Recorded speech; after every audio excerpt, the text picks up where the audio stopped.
Fact: most icebreaker questions are either too safe to be interesting or too personal to feel comfortable. The best ones, the magical questions, sit right in the sweet spot. Questions people actually want to answer and that everyone else genuinely wants to hear. Here are two that hit the mark every single time. Question number 1. What was true for you when you were 10 years old that is still true for you today? This question works so well because it's entirely self-directed. People only choose what they want to reveal.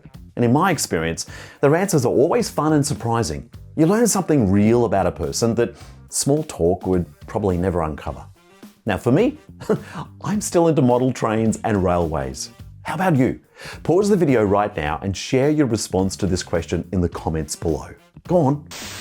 And welcome back. Question number 2. If you could have dinner with any Michelle or David in the world, who would they be? No one is put on the spot here, and there's no wrong answer.